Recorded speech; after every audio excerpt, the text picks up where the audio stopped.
I like that. Nice.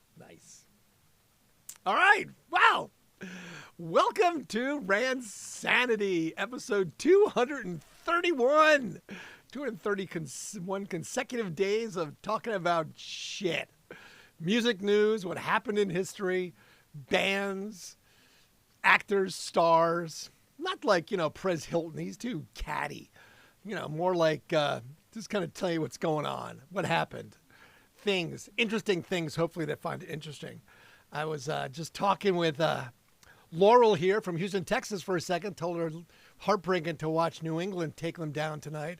And I just watched the end of that Chicago game. Damn.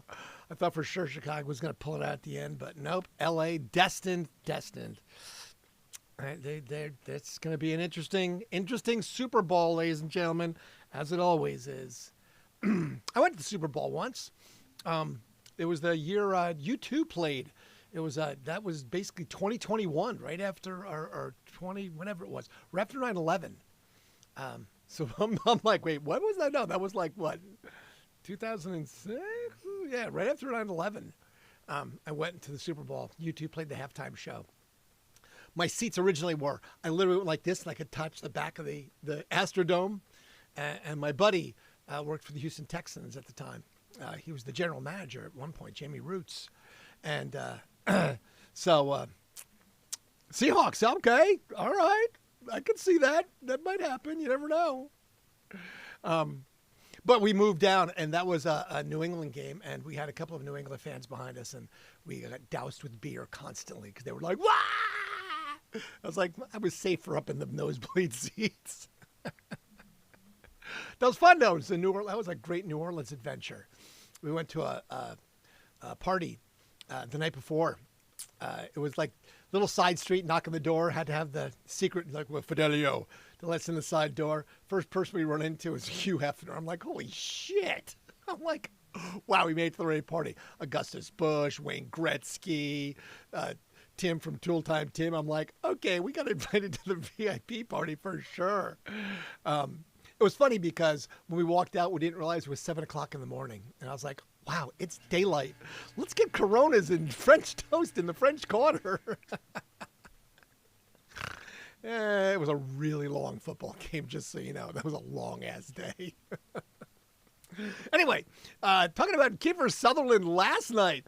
Talking about how Kiefer Sutherland got arrested for apparently assaulting his Uber driver. Well, now it comes out that apparently witnesses said that he looked like he may have been under the influence of something. Shocking. And that he choked and punched the Uber driver repeatedly. And the Uber driver ran away, was running away from us. It was calling 911. He was arrested. He did get out on $50,000 bail, and he will be back in court February the 3rd. So I'd be interested to see this. Man, 24-star. Kiefer. Stay away from whatever you were on there, bro. Seems like you got a little bit of an anger management issue. Shit. Well, and just announced today, as I was watching the game, Green Day will open the 2026 Super Bowl with their opening ceremony performance on February 8th at Levi's Stadium, Santa Clara, California. Outstanding.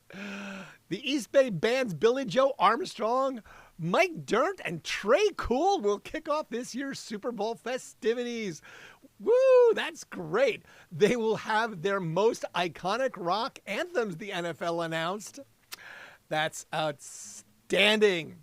Viewers will have to tune into the show to see what they'll actually play, but the Punk Truck Rio's collection pulls out hits that span from the 90s through today, beginning with Basket Case all the way and Dookie. I'm like, yeah, let's see what they can play. See what they can get away with on national TV. Opening ceremony celebrating 60 years of Super Bowl history and honoring Super Bowl MVPs. Nice. Let's see. What did he say? He said, "We are super hyped to open Super Bowl 60 right in our own backyard," Billy Joel said in a statement released by the NFL. "We are honored to welcome the MVPs who've shaped the game and opened the night for fans all over the world. Let's have fun. Let's get loud." I can see that. I have a really fun ID when we used to do like voice IDs. Hi, this is Billy Joe Armstrong of Green Day.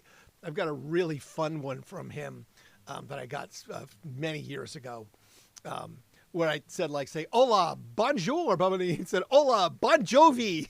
I was like, Bon Jovi. That's awesome. We always kept it. We just kept on using it because it was so funny. I'm like, yes, he said Bon Jovi. So it's funny. But yeah, Green Day, outstanding. That's going to be very cool. Really excited about that one. And then I saw also another new concert announcement. See, now the bands are starting to break out, so you got to love this one. Sammy Hagar.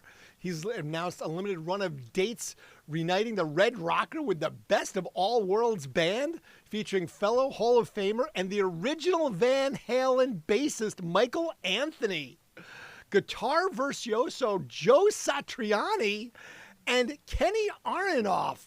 Damn. All right. It looks like this will be pretty good. Apparently, they're going to have their special guest is going to be Rick Springfield. I was like, all right, that sounds like they'll work all right. The 2024 Best of All Worlds tour earned praise from critics, including the Arizona Republic, declaring Sammy Hagar sounded ageless. Joe Satriani did a great job of channeling Eddie Van Halen and more. The phrase guitar hero is obviously overused, but Satriani more than lives up to the title. Sweet. So it looks like it's going to be, they'll hit the road starting in June at the Hollywood Casino Amphitheater in St. Louis, kicking it off of all places. Stops will include Noblesville in Indiana, Mount Pleasant in Michigan, Clarkston, Michigan, Homedale, New Jersey, PNC Arts Center. I know where that is. Mansfield, Massachusetts, and 2 nights in Onyx Hill, Maryland. So kind of a little Midwest, East Coast. Sounds like a good time for sure. So it does look like, yeah, Missouri, Indiana, Michigan, Jersey, Massachusetts, and a couple of Maryland dates. So, yeah, if you're a Sammy Hagar fan, look for the Red Rocker on the East Coast coming this summer. Looks like it begins June, just basically the month of June. Starting in early June, the 13th, and running through the 27th. So short run, but definitely time to go find the man himself. Very cool. Sorry. Oh, man. I was out in the cold today. Suffering. So, I always tell you I can tell what day it is because of what garbage can is out. If it's Monday night, it's green because the green garbage cans are out because that's garbage day is Tuesday. And if the blue is out, it's Wednesday night because recycling day is on Thursday. And so I had not noticed it, but there was glass covering the sidewalk and my driveway, like everywhere, like a lot of it. I'm like, what the fuck, man? This is bullshit. What the fucking college kids? And then I realized that all the college kids are looking. I'm like, what's going on? Then apparently, after I took a little bit of a realize, somebody must have vaulted the curb a few houses down and drove up on the sidewalk in a red something because part of their car, including their rear view mirror or side mirror, was left in the driveway. They hit the recycling bins, wasted my neighbors. That's why the glass was everywhere, because the college kids, all their beer bottles got shattered. The blue bin was everywhere because I was wondering, like, what is this? Yeah, shattered the blue bin. My other neighbors is missing completely. They said they don't even know where it went to. So it's probably like in the guy's windshield. The one I use, it seemed like it was unharmed. I'm not sure how that happened. But yeah, so I don't know what day it is. It's apparently Sunday because there's no bins out except for the pieces of the blue one everywhere. And all the glass I had to sweep up today. So that's why my voice is a little... So I landed the plane. I brought it back around. All right. So let's see. We talked about Sammy Hagar. We talked about Green Day. We talked about good old Kiefer Sutherland. Let's see what happened in history today. All right. I got some stuff. I got some things, some happenings, some stuff, some good stuff, some bad stuff, some normal stuff, Beatles stuff, because there's always Beatles stuff, some Gallagher stuff. It's just, the band stuff. Band stuff. So we'll jump back. We'll go to the Wayback Machine. We'll start it back in the 60s as always. We'll start it with, of course, the Beatles. Because today, 1964, the 18th of January, the Beatles made their U.S. chart debut when I Want to Hold Your Hand entered the chart at just 45. Just 10 days after its release, making it the fastest breaking and the fastest selling single in Capitol Records history. It went on to spend 7 weeks at the #1 slot on the U.S. charts before being replaced by their follow-up single, She Loves You. I Want to Hold Your Hand became the Beatles' best-selling single worldwide, selling more than 12 million copies. Not too shabby, Scabby.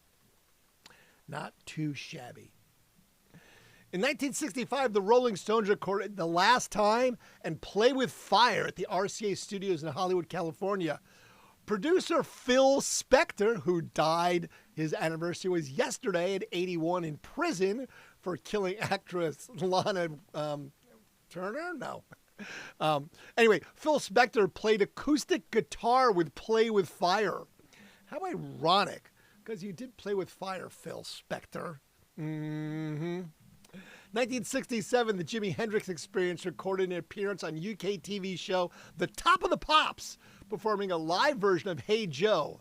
They also played a show at the 7.5 Club in Mayfair, London during the evening. We talked about Jimi Hendrix Experience yesterday when they played a show in the Netherlands in Amsterdam, and their bar tab was like $6.21, and they couldn't afford to pay it. So talk about struggling bands. Damn. That's a bummer. 1974, Paul Rodgers, the former member of Free, Mott the Hoople, Mick Ralphs, and King Crimson, Boz Burrell formed Bad Company. The band went on to score a U.S. #1 album with their debut release, Bad Company Till the Day I Die. That's actually a really good album. A little bit older, but definitely good. 1975, Barry Manilow scored his first United States #1 single with Mandy.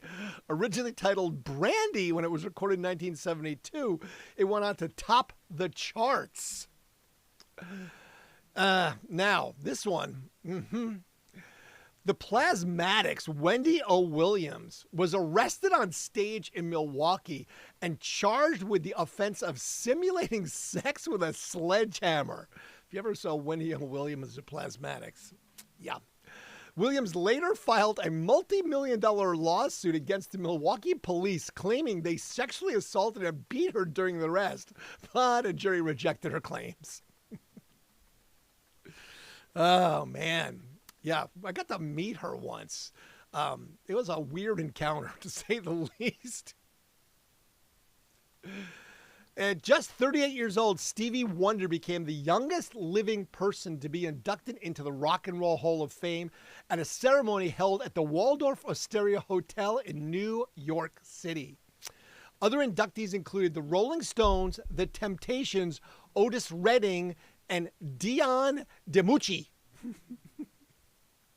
Like Pasta Ducci on the left-hand side. Let's see. Nope. Don't care about that one. Sorry. In 1993, Elton John resigned his dictatorship of Watford Football Club. Having supported Watford Football Club since growing up locally, Elton John became the club's chairman and director in 1976, investing large sums of money as the club rose 3 divisions into the English First Division. Well, that was 93. Now it's all like hip and proper to be, rock and roll royalty or movie stars and own soccer clubs. So, yeah, screwed that one up, buddy.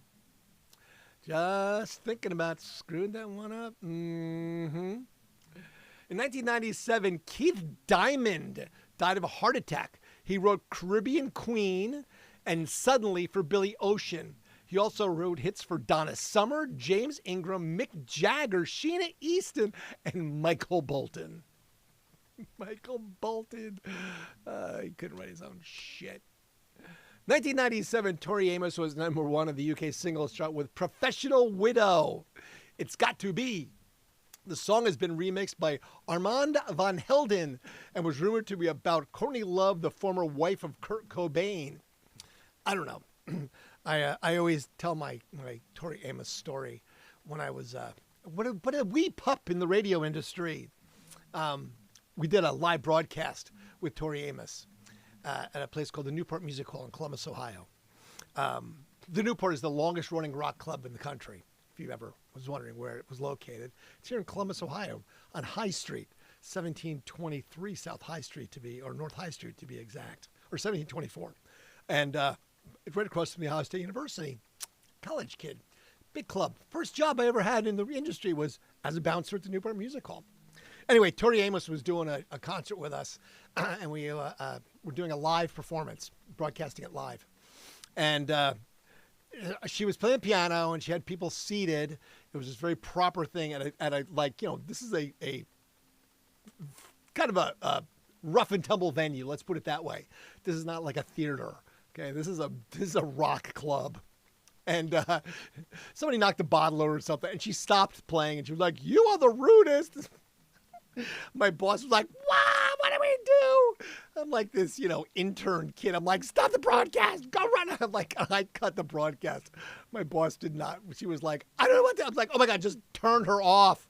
Tell them to cut to a song or something so she doesn't berate the audience. I met her other times afterwards. She's very nice. It just, she was a little particular about her thing. This one's kind of a weird one.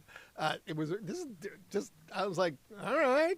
Spencer Goodman was executed by lethal injection in Huntsville, Texas on this date in 2000. Goodman was convicted of kidnapping and murdering the wife of ZZ Top manager Bill Ham in 1991. Ham was present for the execution. Okay. Damn, bro. That's grim. Just all of it. 2001, Noel Gallagher of the Gallagher Brothers, the guitarist of Oasis, was granted a quickie divorce from Meg Matthews at the High Court in London. The couple had split the September prior, 8 months after Meg had given birth to their daughter, Agnes. I mean, what the fuck is a quickie divorce? Just like you go in and like drive through. Hey, want to get divorced? Okay, sign this. You're divorced. I mean, I don't know. I guess. I mean, you would think there'd be maybe some assets to deal with, and I don't know, child care. I don't know how you get a quickie divorce. I could make some really comments about that, but I'm just going to kind of stay away from that completely. Motown producer Norman Whitfield pled guilty for failing to report royalty income he earned from 1995 to 1999 to the Internal Revenue Service. Facing charges of tax evasion on over $2 million worth of income, he was sent to 6 months of house arrest and a $25,000 fine. The producer was not imprisoned because of health problems. So you owe $2 million, you get away with $25,000. Yeah. I don't know. He earned $2 million. So what's the taxes you have to pay on that one? $500K or something? I don't know. Still, it seems like a lot. Now, we talked about Michael Jackson earlier. Random Randy, what's up? Yeah, sounds like your divorce was like that. Nice. At one point, there was a guy, Josh Cowan's on here. And Laurel, another person who was on the stream earlier, said that she was a big fan of Bruno Mars. And Josh said, he's my new age Michael Jackson. Well, speaking about New Age Michael Jackson, animals in Michael Jackson's private zoo were declared to be in good health after officials paid a surprise visit to the singer's Neverland Ranch. A medical officer from the U.S. Department of Agriculture inspected the property following concerns voiced by the animal rights group People for the Ethical Treatment of Animals, PETA, for those who don't know. Jackson had earlier moved out of Neverland and had taken up residence in Bahrain in the Middle East. It doesn't say what the actual animals in the zoo were that they inspected, but I believe he had an entire, menagerie of zoo creatures. What are you going to do, right? In 2007, Pink Floyd had plans to turn an academy, the school which found fame when some of its pupils sang on Pink Floyd's hit Another Brick in the Wall, wrote a new version of the song to sing outside Illington Town Hall as part of their protest. They hoped lyrics such as, "We don't need no business control," and "Hey bankers, leave us kids alone," could persuade authorities to reject the proposal to turn their school away and demolish. More Pink Floyd. I know it was here. I saw it. I swear. Oh, well, maybe I hallucinated it. I guess I hallucinated it. All right. It's possible. It's very possible. I mean, it does happen at times. I do hallucinate things. I am AI. Remember. Did I really miss that? I could have sworn I thought it was a Pink Floyd something about brick in the wall. I guess I totally spaced on that one, right? Sure thing. It happens. It really does. I'm sorry. My brain does not work as well as it used to, apparently. What am I going to say? That's how that goes. All right. Well, let's move forward then. In 2011, the largest collection of Beatles memorabilia in the world went on display in a new museum in Buenos Aires, Argentina. Rodolfo Vasquez, a 53-year-old accountant, turned his mammoth Beatles collection into a museum with more than 8,500 objects, setting the new world record for the largest collections of Beatle memorabilia. Some of the items included a box of condoms bearing the names of John Lennon and Yoko Ono, a brick from the Cavern Club, a chunk of the stage from the Star Club in Hamburg, and a certified copy of the band's members' birth certificates. Among his favorite items were 64 boxes of chewing gum in the form of Beatles records. That's an obsession, ladies and gentlemen. Just telling you, that's an obsession. In 2015, American session drummer Dallas Taylor died of complications from pneumonia and kidney disease at 66. He's best known as the drummer on Crosby, Stills, Nash and debut album, Crosby, Stills and Nash 1969, and their follow-up with Neil Young, Deja Vu, in 1970, as well as appearing on Stephen Stills' eponymous first solo album in 1970. Taylor was the drummer of Stills' group Manassas in 1972 and 1973. In 1970, Dallas sat in with the Doors, accompanying John Densmore on drums. Jim Morris acknowledged him on the Doors' Live in New York album.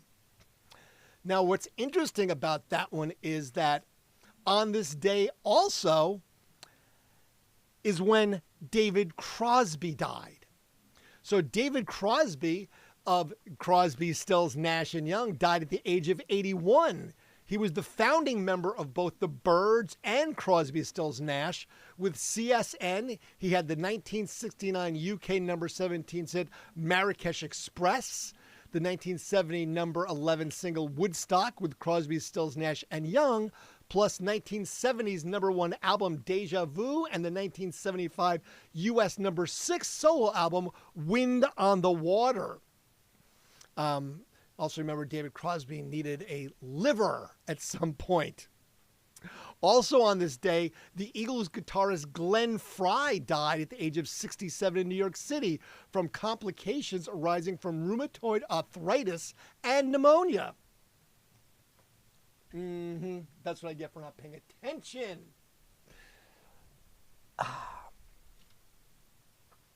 All right, back to that. Frey co-founded the Eagles in 1971 with Don Henley, Bernie Leadon, and Randy Meisner. After the breakup of the Eagles in 1980, Frey embarked on a successful solo career and went on to score the top 40 hits: This One You Love, Smuggler's Blues, The Heat Is On, You Belong to the City. The Heat Is On. Da-na-na-na-na. I think that was from Trading Places? No, not Trading Places. What was that? Oh, shit. Eddie Murphy movie. No, Nick Nolte. I don't know. I forget now. Sorry. Like I said, I'm having brain problems today. It's just the way it works. Too much outside time. Too much outside time. And then let's see. Somebody else died. Somebody else died. Somebody else died. Okay, that's enough death. I'm going to move on. Enough people have died. What can I say, right? All right. Well, let's see. Since we talked about that, let's talk about death metal then. I found another tour that's going to be happening. It is the Black Dahlia Murder. They announced a Spring Fling tour. The metal troops for Black Dahlia Murder have announced a return to the road in early 26, supporting their most recent album, Servitude. Their Spring Fling tour takes place in April and May, invading tons of big cities, including Grand Rapids, Cincinnati, just down the street, Louisville, St. Louis, Nashville, Anaheim, Berkeley, Colorado Springs, Milwaukee. And joining them will be the Acacia Strain, Disembodied Tyrant, and Corpse Pile. Don't know the last one. The Black Dahlia Murder released their 10th studio album, Servitude, on September 27th of 24 via Metal Blade Records. The new album reached number 11 on the Billboard's top album sales chart and was their first since the Death lead vocalist Trevor Stern. The same year, the band teamed up with Dying Fetus for their Beg to Serve tour, along with support by Sprite, Angel Maker, and Vomit Forth. I love some of the metal band names. I really do. One of my favorite local bands here, they're called Weed Demon. And they're awesome. I'm gonna have to show. I have a video from Weed Demon I'll have to show one of these days when they played in the pouring rain while the stage roof was literally collapsing on top of them. They just kept on playing. The audience was like, most people had left. There was a few hardcore left. I mean, it was a deluge. It was raining so hard, and they just kept on playing. And I'm just like laughing, stepping further. And I'm like on the side stage, and I'm stepping further and further back. I'm like, I do not want to die of electrocution while watching Weed Demon. So it looks like they're going to start in Indianapolis. There's still a couple of tickets left, but literally tickets, like 20 tickets left in Indy.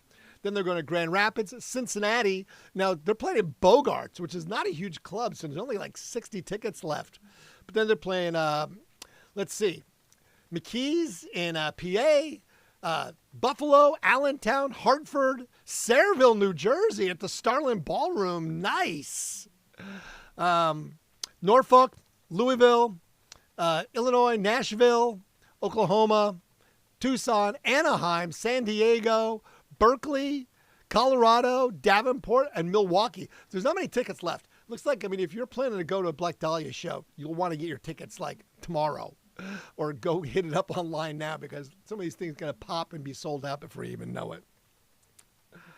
All right, let's talk about some birthdays today. The happier notes. We're talking about Black Dahlia murders and deaths of musicians and everybody else. So let's see. Today on this day was Oliver Hardy of Laurel and Hardy. He was born on this day in God knows what year, but he would be 134 years old. So that means the 1800s if he'd be 134 years old. Holy crap. Cary Grant, born on this day, he'd be 122. He died in 1986. Paul Freeman, birthday today. Paul Freeman, he was the priest in Hot Fuzz. Remember the priest when they got shot and he had the shotgun? He was also in Raiders of the Lost Ark. He was the rival archaeologist for Harrison Ford. He was the bad guy with the Germans. Kevin Costner, 71. Kevin Costner's like, to me, Kevin Costner is similar to, I can take him or leave him. You know, there's some movies I've watched him and I'm like, oh, it's good. Other movies I'm like, I don't know. You know, I'm just not sure where I lie on Kevin Costner. Jane Horrock, Bubble from Ab Fab, 65 years old. I loved Ab Fab, and Bubble was hilarious. Yes, 65, wow. Dave Bautista, Galaxy of the Guardian, Dave Bautista, 57. Mavlik Pacholi. Oh, yes, you know who that is, right? Jonathan from 30 Rock. He's also Baljeet on Phineas and Ferb. Who doesn't love Phineas and Ferb? Sorry, I'm a cartoon guy. 48 Hours, yes! Beverly Hills Cop, 48 Hours, yes. Thank you, Nostradamus. See, I need my secret producer to whisper those things in my ear so I don't sound like an idiot. Yes, Phineas and Ferb. Baljeet, Phineas and Ferb. I love that so much. Tom Bailey of the Thompson Twins, 72. Hold me now. Whoa, hold my. I know, don't quit my day job. Jonathan Davis of Korn, 55 years old. And Katie White of the Ting Tings. That's not my name. That's not my name. That's not my name. Now, I think there was a It's Always Sunny in Philadelphia where they were singing that. That was funny. I do like Sunny in Philly, just so you know. 43. And then the only people that I found that died that we didn't already talk about today, we talked about Glenn Frey, we talked about David Crosby. The Sheik, wrestling, The Sheik died at the age of 77 in 2003. And Brett Likens of Agent Orange and Social Distortion died on this day. Oh, I remember meeting him for Social Day. I had a horrible story about Social Distortion back when drinking may have been involved. Oof, went out with the band afterwards. They played the show at the Newport Music Hall, and we stumbled out onto campus. And, you know, I kind of had the rule of the roost and knew everybody at all the campus bars, so we went bar hopping. And, wow, I still have a lack of memory from that event. I remember, yeah, wow, that was a wild night with a band. I have a few of those in my record books, just so you know. I'm only available for ancient knowledge. Well, thank you. Thank you for that ancient knowledge. I appreciate that one. All right. I have no other band release, music, tour information of bands that are relevant that I care about. So I'm not going to do that. Don't forget, Blackout. Yes, right? That's what it's called. That's exactly what it's called. I try and just talk about those memory lapses in a very kind way. But no, yes, that's what it's called. It's called blacking out. I try and avoid that if I can.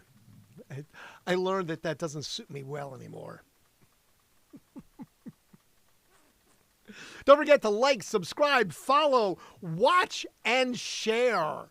So the like part is easy. Just hit the little like button like a crazy person. Follow, you just go ahead and just follow. Subscribe, same thing. Watch, now that's an easier one. Just go watch the videos that are produced. I'm going to start doing some other things. I just haven't had the time to do it, but I'm working on it, as I always say. And then share. Sharing is caring. No love for Barry Manilow. Oh, I've got love for Barry Manilow. What did I not talk about Barry Manilow? I talked about Barry Manilow. I don't have lack of love for him. Mandy came out today. It rhymes with Randy. So, I mean, how bad could that be? I mean, it could be bad, but it, it isn't, right? Just saying. Just saying. Turn the Flirt's up. He's coming to Columbus. When is he coming to Columbus? I didn't see that. See, sorry, sometimes I don't see everything. I was announcing tours when they happen, not when bands are coming. So I'll have to look a little more local and for tours that are coming. I have not done that. That requires actual more research than I put into tonight. Sorry.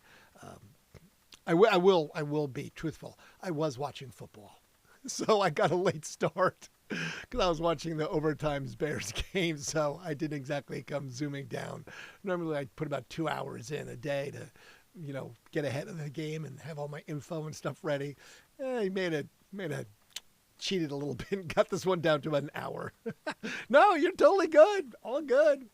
It's just life interrupts. Most people don't have to work tomorrow. I'm going to work tomorrow. I've got some stuff I got to do. So, just another day in paradise. That's all it is. So anyway, I will let the world go. Appreciate everybody being here as always. Thank you for stopping in. Remember, I do this every night. Oops, sorry. I keep forgetting to do this. When I change cameras, I have to move the microphone. Or basically, you can't hear shit. Because then I'm just talking like, right? Yeah, that's how that works. Yeah, basically I do this every night, 11 o'clock. I just talk about the entertainment world. Music news, history, bands, tours, stupid actors that do stupid shit. And I always kind of interject my own snarky comments in there. And if I have some personal connection to it, which I probably do, I'll throw that in there as well. So feel free to come back. Feel free to comment. Feel free to like, subscribe, follow, share, and watch. Watch the damn videos on TikTok just so my numbers go up because they're low. And I'm like, the hell, I'm not trying to sell you anything. It's not like, try my Pellegrino. It's the best Yeah, I don't know why I see people have like 300 people watching them sell a fucking bicycle. I'm like, really? Dude, you're not that charismatic, all right? And nobody cares. But somebody must be. Anyway, on that note, Mr. Dumbass, I thank you, brother. You are too kind. We'll have to hang out one day since you're not that far away. I'll have to road trip, or at least we'll have to meet up at a show somewhere. We can do that. I'll have a show meeting somewhere. All right. So go get some sleep, hang out. Hopefully you have a day off tomorrow, and you get to have a 4-day week and a 3-day weekend. If not, well, deal. We'll get together at some point. Appreciate you. Thank you. Have a lovely rest of your day. Have an outstanding Monday. Try and stay warm if you're somewhere cold like me. And we will do this all again tomorrow. Until then, I say adieu, and we will fade to black.